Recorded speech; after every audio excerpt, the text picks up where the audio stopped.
There we go. We're live. It's Mind Your Banners. Hey, everybody. Hey, folks. I didn't say hey, folks. It threw me off. Hey, folks.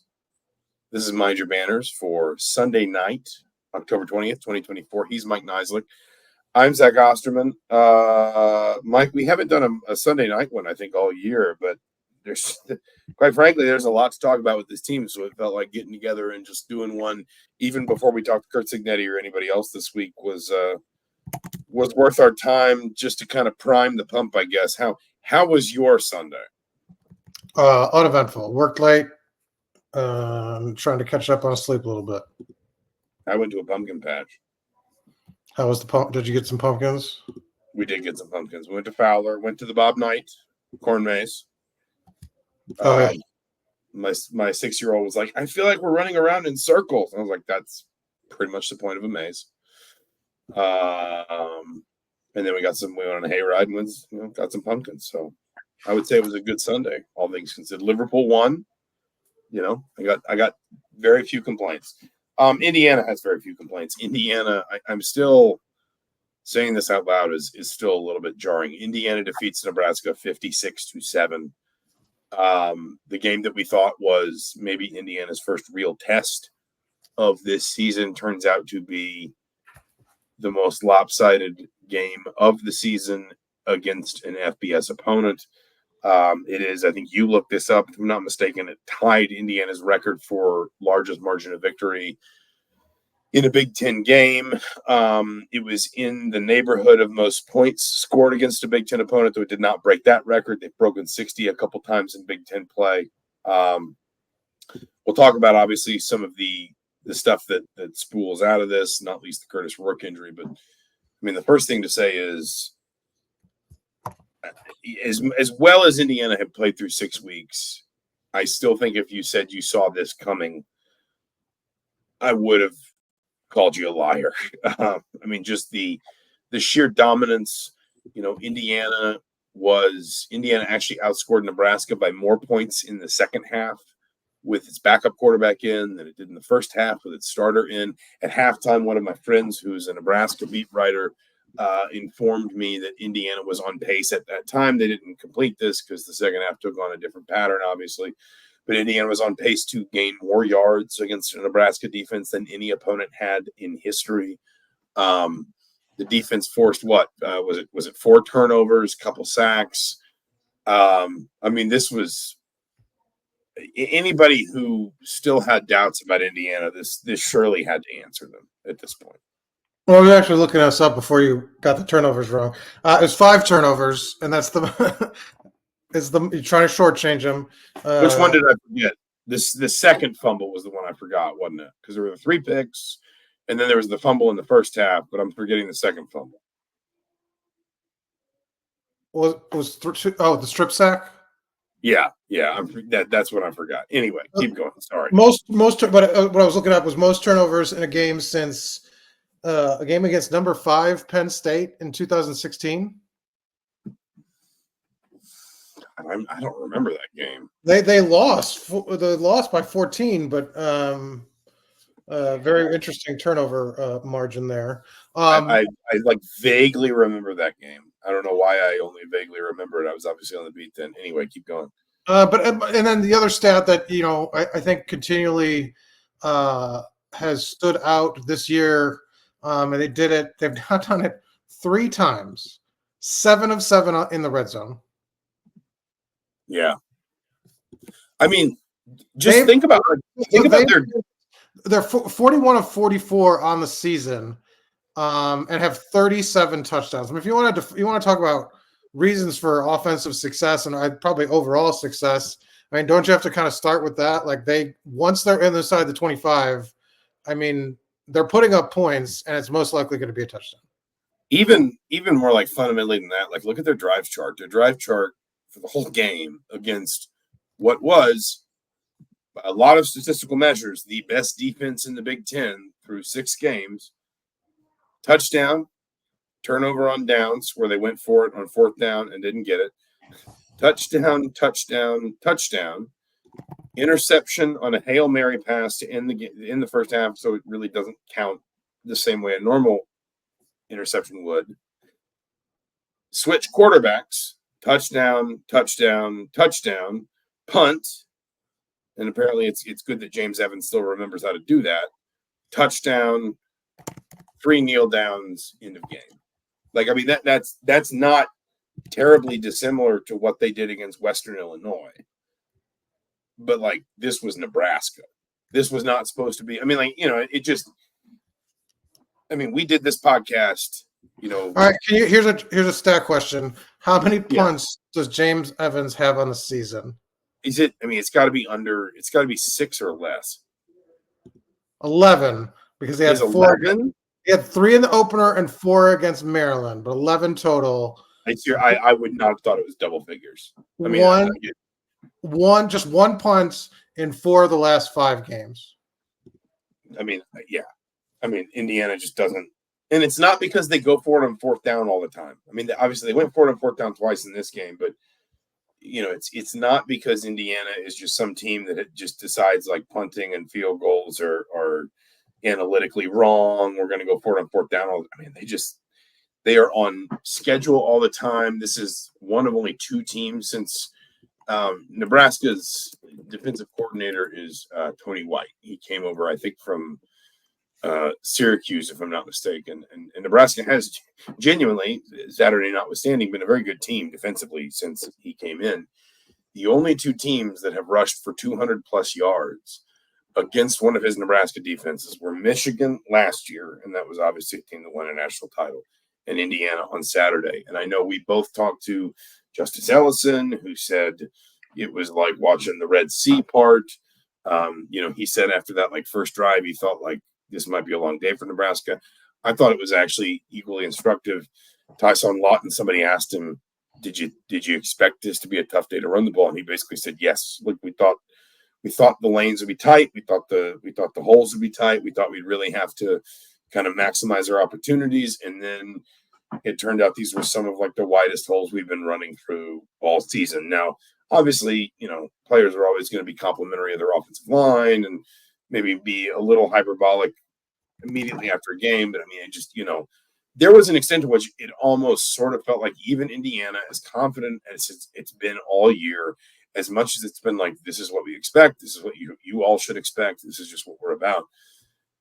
Even they kind of got off the field and they were like, wow, we thought that was going to be harder than it was. That I think Indiana surprised itself, I guess, is my point. Just a little bit, maybe only a little bit, but at least a little bit on Saturday. I thought it surprised itself.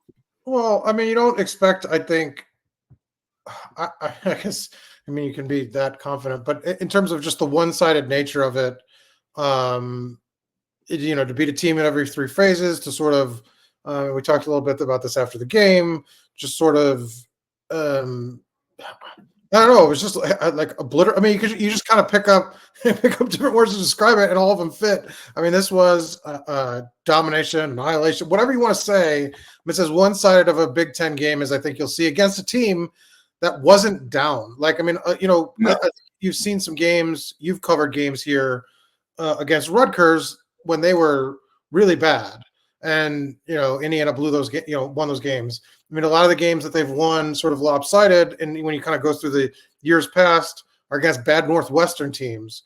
This was a 5-1 Nebraska team with a top 15 defense. So this wasn't like an also ran. This wasn't a team that had changed coaches and was in the midst of everyone. There was a school of thought that this was going to be Nebraska kind of putting Indiana in its place a little bit. That might be in a couple weeks.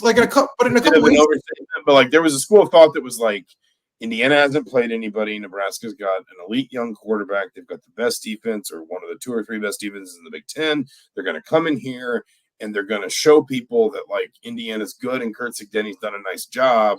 But this is what happens when you play a serious team. But it's the type of score that I think we sort of everyone expects in a couple weeks against a Purdue team that's down really bad, not against a team that was sort of feel like after last year, Matt Rule's kind of got this program in the right direction, and we're on the cusp of being a Big Ten contender. Obviously, Indiana sent them back right to the drawing board. And then, like you said, the fact that they don't even need their starting quarterback to do it in the second half. I mean, that's the part of it that I think really emphasizes it, and maybe emphasizes not to take anything away from the individual players, but emphasizes the job that the coaching staff has done, Right. essentially. And Urban Meyer couldn't wait to get to a camera to tell people how well coached this week he thought Indiana was. I know he did his little film study thing with Jerry DiNardo. We talked to him on Friday. He obviously did his segments on Fox Big Noon Kickoff on Saturday. And every single time he just said, I think what he said to us specifically was, there's times where I put film on and I have to turn it off. I just don't want to watch that team because no matter what their record is, they don't play good football. And he said, there's times where I put film on and I can't turn it off. I have to keep watching it. And his point was he just loved watching Indiana because of how well coached they were, because of all the little details they got right, because of, all the small things that they clearly paid close attention to, and he highlighted stuff that, if you're not a football nerd, and I think we probably are in different ways, and certainly there are fans that are, but he was highlighting back shoulder throws and perimeter blocking techniques that were making Indiana's offense so effective. And his point was, these are little things. These aren't, this isn't stuff you're going to pick up on with a 10,000-foot, 90-second sort of summary of a team, but it's the stuff that is the evidence of a really good, sharp, well-coached team. And when you have to make the change, and we'll talk about Kurtis Rourke's injury in a minute, but when you have to make the change from a starting quarterback who's arguably played as well as anybody at his position in the country through the first 7 games of the season, to his backup, who I think we both think is a talented player. He's obviously a lot younger than Kurtis Rourke.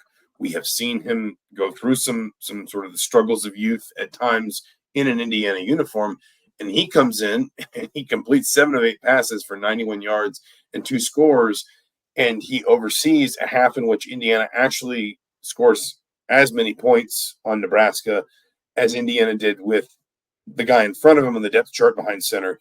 You just do feel like the scheme and the staff, because I think sometimes when you say the scheme, people think it's literally just a playbook. There's literally just a physical book on a table somewhere and you open it up. But the scheme is marrying concepts to players' strengths and understanding why you would call one play for Kurtis Rourke in a certain situation and you might call another play for Tayven Jackson in the same situation, because they're not the same quarterback. They have different strengths, different comfort zones, different weaknesses, obviously.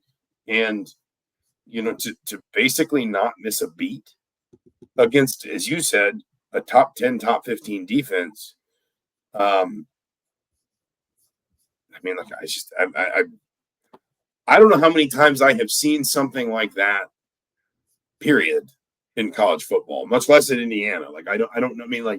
I'm thinking maybe about, those, was there an Ohio State team where Braxton Miller got hurt? And I think JT Barrett came in behind him and just kind of kept riding the same wave. And obviously there was kind of that famous Alabama team that's in the title game and Jalen Hurts gets injured and Tua Tagovailoa steps in. But that's kind of the level that you're wondering if Indiana's capable of when you see how seamlessly they transition against what is supposed to be a good defense, from a quarterback that's playing as well as anybody in the country to the guy that's behind him.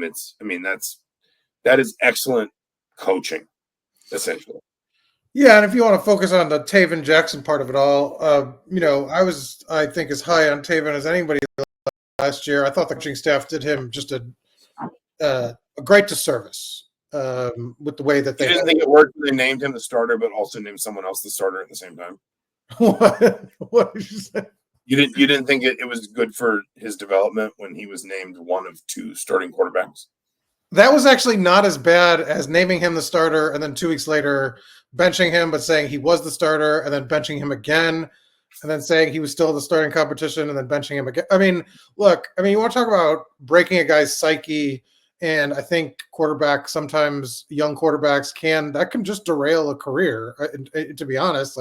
We've seen it, talk about breaking, your team, Auburn, Jeremy Johnson, not that he would have had a great, but they broke his confidence and just like never recovered whatsoever. And so like, I think you can get to that point with a quarterback, and Tayven, has come through the other side of it. I think obviously with the staff, they've spoke sort of highly, I think, of his ceiling in terms of like he can make wild plays, like you saw the touchdown throw on Saturday. Still want more consistency in practice from him. But I mean, in terms of like going last year and then going a year forward, what you thought you'd see from him after that Maryland game and kind of what they handled. I mean, he's in a great spot, I think, just because of what happened last year.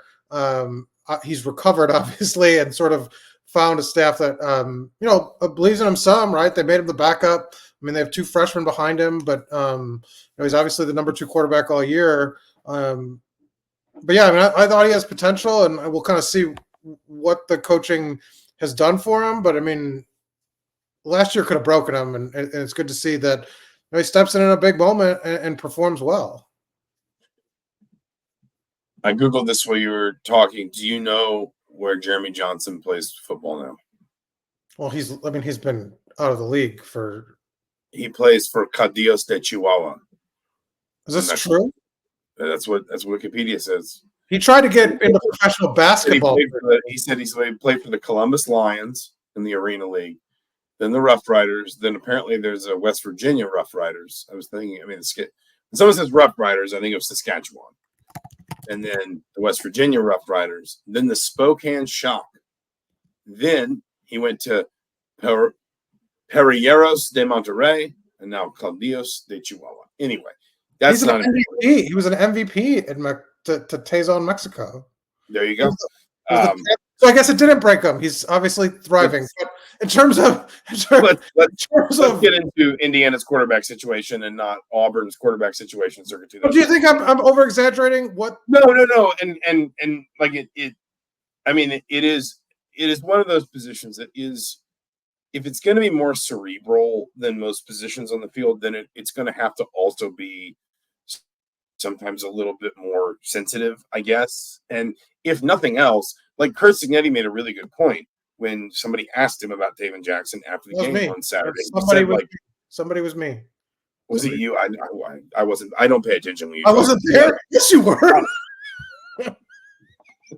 I wasn't there. When you're talking, I just don't listen. But you were singing. These podcasts are proof of that. But singing Mellencamp. The point is, Cignetti said basically like, hey, he's our backup quarterback. He's gotten a lot better. He still needs to get better. He still needs to practice better. But then he said, but it's hard to get better when you're the backup quarterback, because especially in season, the starting quarterback gets all the meaningful reps in practice. And I think people think that like practice is a very sort of like hypothetical thing for the average fan. Like, most practices don't even go 2 hours. And the deeper you get into a season, the shorter they get, because the more you're just trying to keep your guys fresh. So if you think about like stretching and, just basic position drills and stuff like that, like you may spend half an hour actually working 7-on-7 or 11-on-11 in a given practice. And if the starting quarterback is getting the bulk of the snaps, that means he's probably getting, half an hour, 40 minutes. He's probably getting, let's say, 32 of those 40 minutes, if not more, where he's the one taking the snaps, he's the one throwing the ball.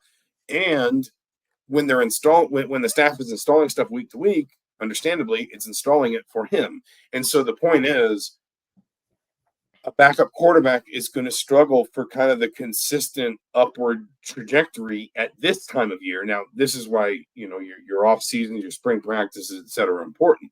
But at this time of year, a backup QB is going to struggle to be, constantly sort of climbing upward, because he's just not getting a lot of opportunities. And Kurtis Rourke said basically, he was like, I was really proud of him. I think what he's proud of was Jackson stepped in to an offense that had been, tailored and tweaked and, adjusted for Kurtis Rourke. Like, I don't know if this is a perfect metaphor, but it's almost like getting in a car where the seat's adjusted, the seat and the steering wheel are adjusted to someone who's a different size, like someone who's like taller with a longer reach, and trying to drive the car and not feel uncomfortable without being allowed to adjust the seat or adjust the steering wheel or whatever, or the side mirrors or whatever. And yet Jackson was incredibly effective. And again, we will talk about Rourke specifically in a second. But like I looked at Jackson's first two throws, kind of just I tweeted one of them out a little while ago, but I looked at his first two throws on highlights. The first one is a short side out route to Miles Cross that is very clearly designed to just be like, hey, it's one read, get it out, easy completion, just get your rhythm, get your comfort. And then the second one is the touchdown pass. And it seems like an easy play, but it's what's crucial about the whole thing is Jackson has to freeze the safety. It's the goal line sort of play action. I don't know, swing pass. Do you call it a swing pass? I think it was Miles Cross caught it for a touchdown. But Jackson has to not look at Miles Cross, but freeze the safety with his eyes and make him think that he's going to run the ball, and tuck it and run the ball so that the pass is there. And it's just a level of comfort that, a backup quarterback that I don't think many backup quarterbacks would find quickly. And I'm on record as saying I think Jackson has looked better basically every time I've seen him. And we haven't seen a ton of him. We don't get as much practice access, even going back to like spring practice or fall camp or whatever. But I thought he was better than Rourke in the spring game, maybe even adjusted for the fact that he was going against the second team defense. I thought he looked better in preseason camp when we were able to see him. I think he's looked better in the little snippets and windows that we've been able to see where he's been, in relief late in games.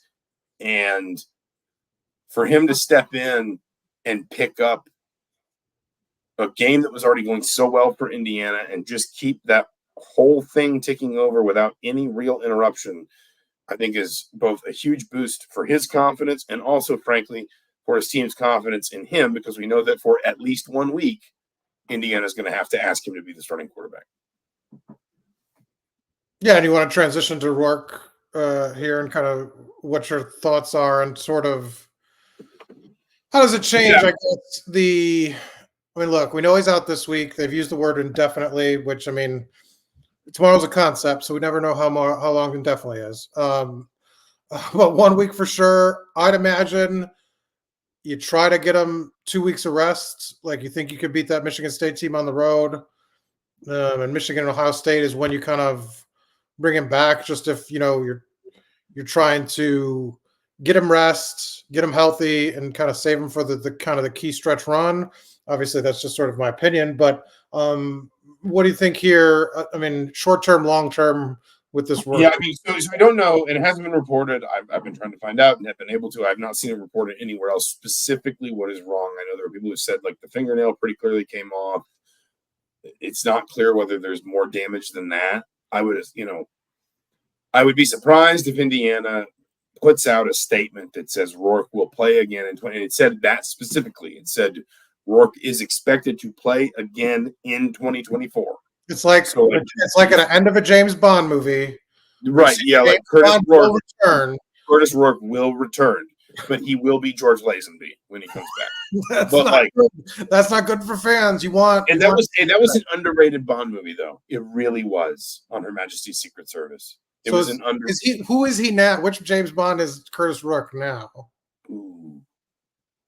I don't know, because he's only been around for a little. Maybe Timothy Dalton, who I will argue forever is the most underrated Bond. Dalton should have had more Bond movies. Yeah, but they gave him bad. They gave him bad scripts. It was not a good. He got bad movies, and that just killed him. He did. But to me, Daniel Craig is the example because he's older. He's an older Bond. Daniel Craig. The thing is, if you've read the Bond books, Daniel Craig is Bond. Like in the books, Bond basically knows he has an alcohol problem. He takes pinpoint needle cold showers. He struggles to sleep. He has a conscience about all the things that he does. I think there's even some books where he goes to therapy, basically, which obviously at that time in in that world was not something people thought about. So like the idea of these all Bond the is things like, Rourke has to do to get up for the football games. I was just saying he's What's like the point? older veteran Bond, and that's why it would fit Rourke. But no, I get but the point is Daniel Craig, Liverpool fan Daniel Craig, by the way, there you go. was like his Bond is far and away the truest to the Ian Fleming character. If you're asking me who Kurtis Rourke is, I think it's Timothy Dalton, who hasn't been around long. But he's not been around longer here, but he's been a long time in college football. Well, so maybe it's Pierce Brosnan then. I don't know. Anyway, the point is, I don't think they released that statement and say like he's expected to play again in 2024. If they think there's even a reasonable chance he won't. Like right. if this is like it could be 5 or 6 weeks. I don't think they say that, because you don't have to say that. You can just say he's out indefinitely. We hope to have him back soon, and then it turns out, because I think it makes it clear he's not playing this weekend, but anything after that is sort of like fair game. Like the door's still open. So the question is essentially like, is there damage beyond the fingernail? Because I think what was clear when you watched Rourke throw late in the first half was he could not grip the football comfortably. And when he was throwing the ball, it was almost the like whatever the hand equivalent of like not being able to plant your foot because of a sprained ankle or something is. Like he had 4 throws. Everything couldn't it just be like he couldn't grip the football. That you don't need to. He couldn't deliver it authoritatively. He had the one deep shot to, was it Miles Price? I think that Nebraska, the safety came over and made a nice play. The other 3 passes, each in their own way, just looked like he could not sort of like authoritatively deliver the football, presumably because of the pain he felt in his thumb. How quickly, whether it's the fingernail, whether it's more than that, how quickly can you get him to a place where he can grip and throw without any real issue? I don't know. But I think that is that to me, at least outwardly, is the question to answer with Kurtis Rourke is like, whatever the issue is, how quickly can you get him back to a place where he can grip it and rip it, as the kids say. But in terms of the team perspective, like I get like what the breaking down the injury, but in terms of what this does for Indiana's outlook, I mean 7-0, closing in on the top 10 national rankings in both the AP and the coaches poll. Obviously now, I think firmly in the playoff hunt.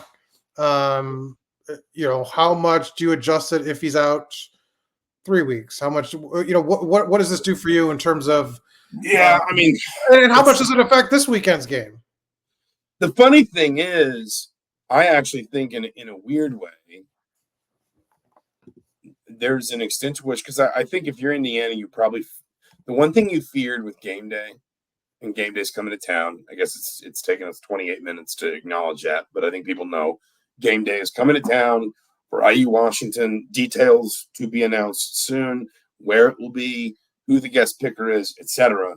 The one thing you fear with game day is, what if it's a distraction? And Washington's not a bad team. I know they just kind of got dog walked by Iowa, but Washington has a good quarterback. It's got, as you pointed out a couple weeks ago, a really good primary receiver. It beat Michigan at home. It beat Northwestern. I don't know how impressive that was, but it beat Northwestern somewhat. I was told Northwestern's going to be on an upswing, so that could get more. It will be soon. It will be soon. But the season goes on. Like this was the sort of game where you would be a little worried about distraction and complacency and whatever else. Well, now everybody's kind of got to stay sharp because you don't have your starting quarterback.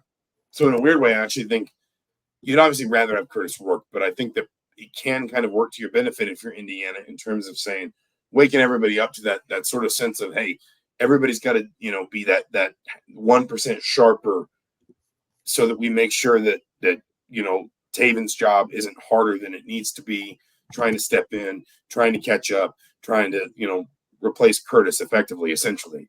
But I think I think the question is he still injured after the bye week?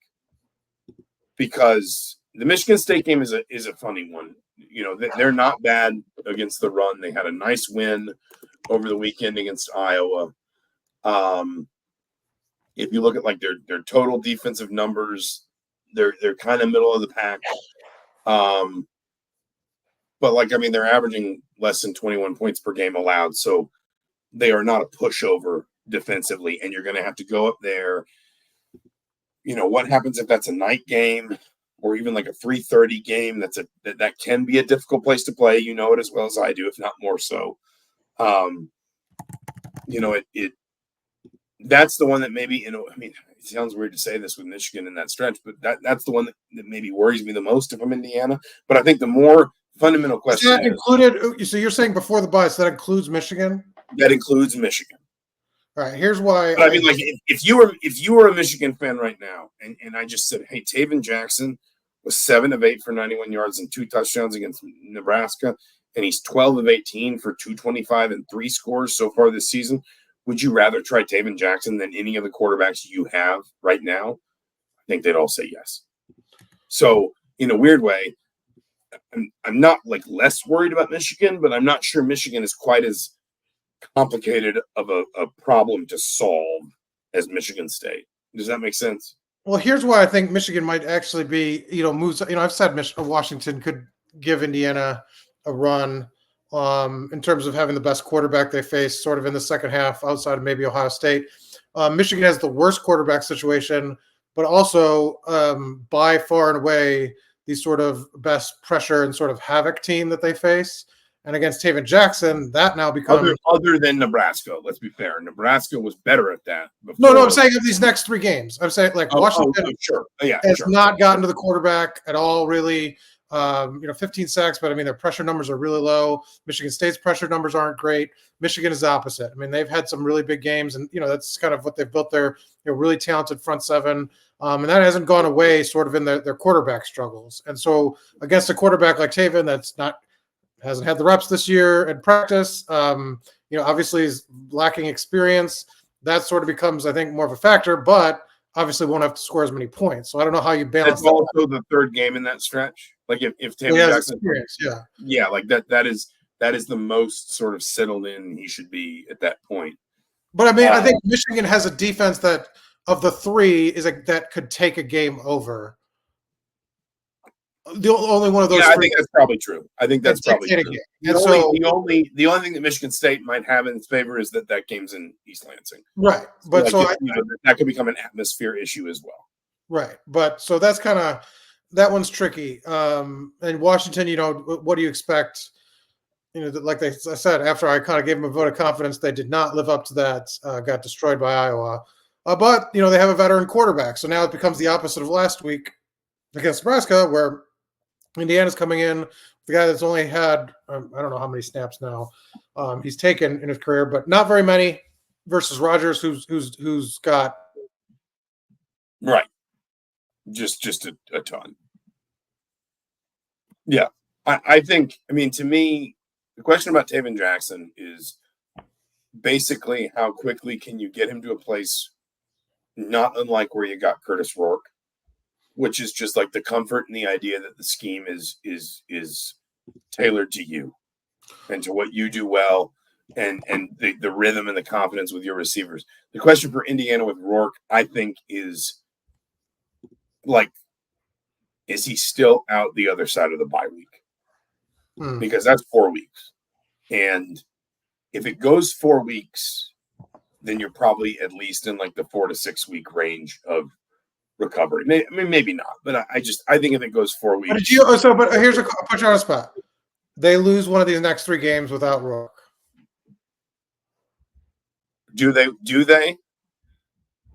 If they don't have Rourke for all 3 of these next games, it is. I mean, it is just so hard to pick against them right now. And if they had Rourke, they'd be an easy yes, right? They don't lose any of those games, right? Well, because the thing is, like, okay, so I just said Michigan State is allowing fewer than 20 points per game, and they are. They are. And what's funny is, like, you can make these numbers say whatever you want, because Michigan State is 12th in the Big Ten, but Michigan State's also allowing 20.9 points per game, which, like, is in modern football is a number that should win you a fair few games. But then the problem with Michigan State is they are only scoring 21.6 points per game. So like they're literally averaging 0.7 points per game more scored than allowed. Like they can't move the ball. I mean, you don't want to put too much on a small sample size, but Tayven Jackson's looked fine whenever Indiana's called on him. There's never been a stretch where he's gone in. And I understand that basically Nebraska is the only this year? Yeah, this year. One of those games, I mean, against Western Illinois, and what was the other one? He had like a couple snaps against FIU. No, he didn't. No. Western Illinois was the other game he threw a touchdown pass in. It was. I think he got some snaps against Charlotte, but I don't. Did he even attempt to pass in that game? Charlotte was what? Yeah, he was 2 of 7 for 30 yards, and Signetti said he didn't play well in that game. So. Okay, well, there you go. Then season's over. No, I mean, like I said, his numbers so far 12 of 18 for 225 and 3 scores. Well, I'm writing it down right now. You're picking him to win all 3 games with Tayven Jackson. It is hard for me to pick against this team in the way that it is playing in all phases. And having watched Tayven Jackson and just felt like he's probably not going to be quite as effective as Kurtis Rourke, but then what does that mean? That they only score 33 points a game and not 48? I mean, in those 3 games specifically, I think I would still pick Indiana. I know you said, do they lose any of them? I would say on the balance of probability, Indiana should win at least 2. And I think they're as likely as not to win all 3. Is that fair? Like, does that make sense? That's a long way to say you think they're going to win all 3. Okay. Well, does it make sense? It's not what I asked. Maybe. Answer my question. Maybe. FPI has them projected to go 11-1 now. Now I don't know if it factors in the that updated. It doesn't, but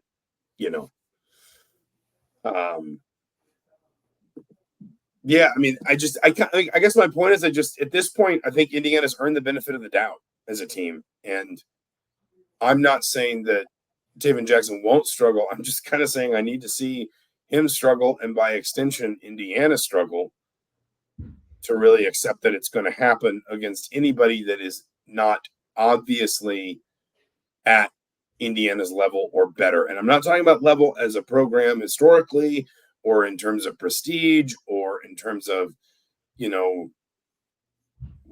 wider perception, but like what has been put on film between the lines through the first 7 games of this year.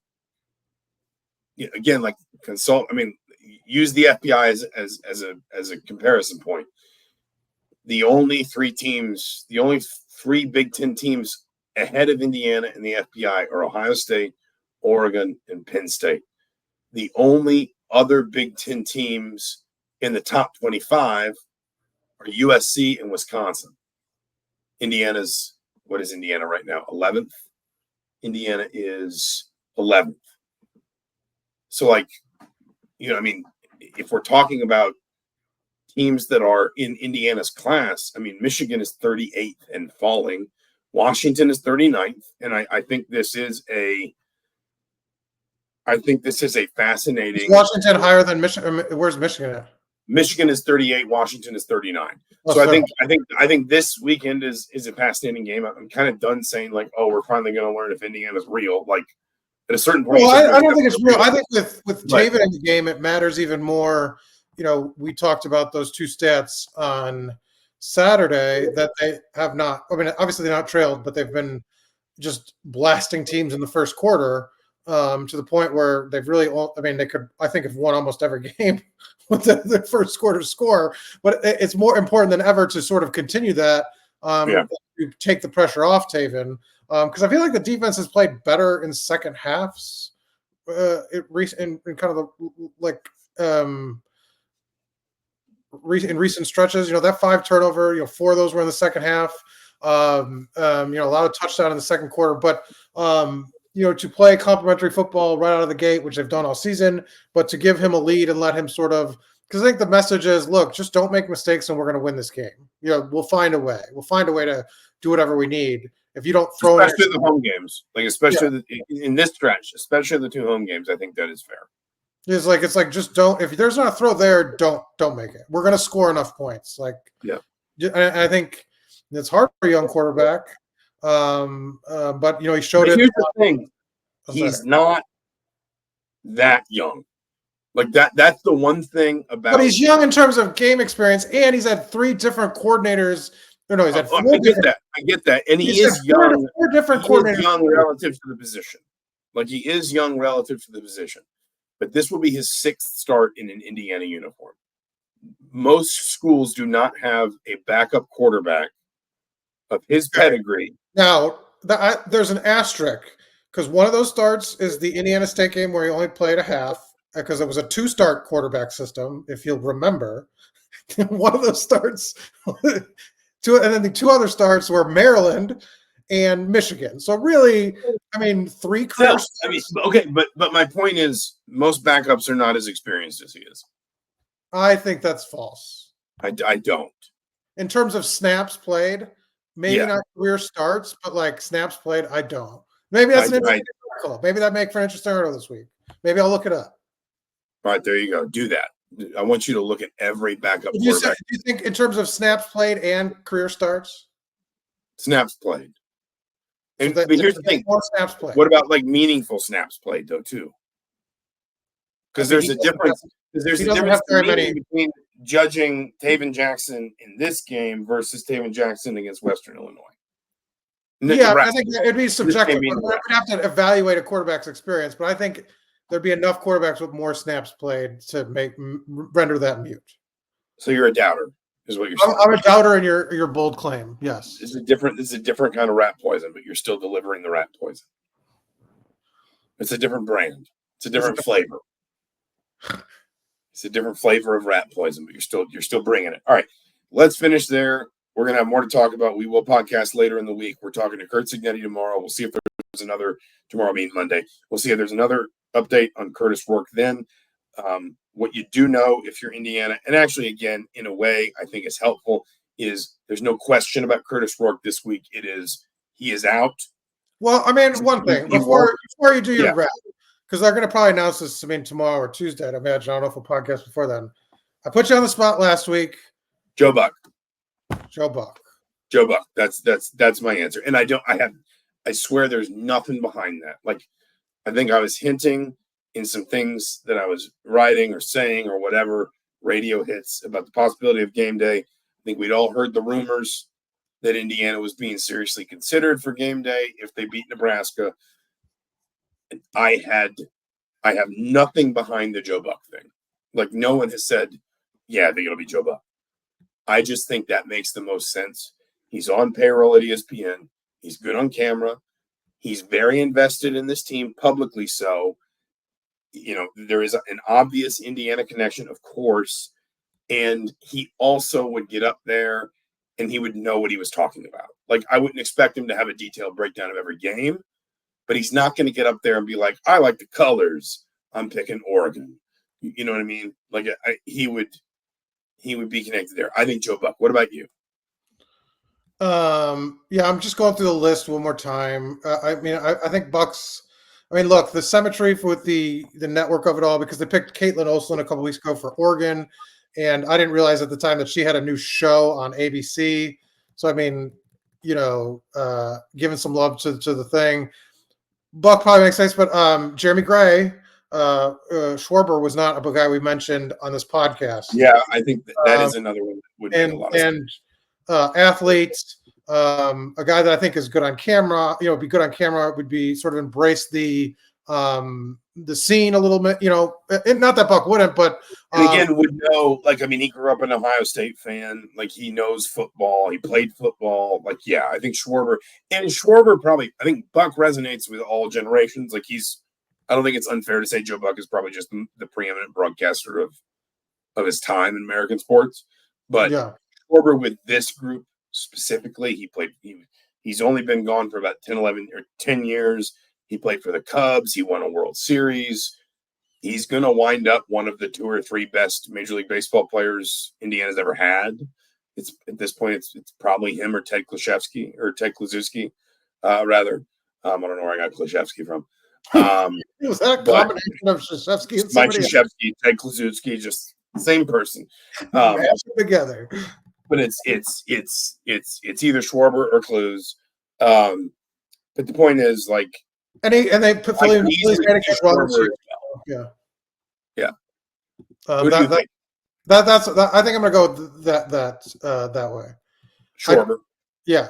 I think Mellencamp disqualified himself by appearing on Big Noon Kickoff. Yeah, he did Big Noon Kickoff. You're not going to ask him to do it twice in a week. Like that's. I just don't think he could do it. Even though his appearance on Big Noon Kickoff was spent mostly praising Lee Corso. Yeah, well, but that's the Indiana he grew up with, man. And now Lee Corso's coming to Bloomington. It all comes full circle. Confidence leads to attitude. Attitude leads to success. Tomorrow is a concept. Today is about confidence, which leads to attitude, which leads to success, and whatever other virtuous circle Kurtis likes to cite. It's getting hard to argue it. He's Mike Niziolek. I'm Zach Osterman. This has been Mind Your Banners for October 20th, 2024. Thank you so much, all of you, for listening. We'll be back at some point this week with probably more to talk about Kurtis Rourke, maybe some more game day details, and maybe we'll sprinkle a little bit of basketball, and they do have a big exhibition this coming weekend at Tennessee. But for now, thank you so much for listening. We will talk to you soon.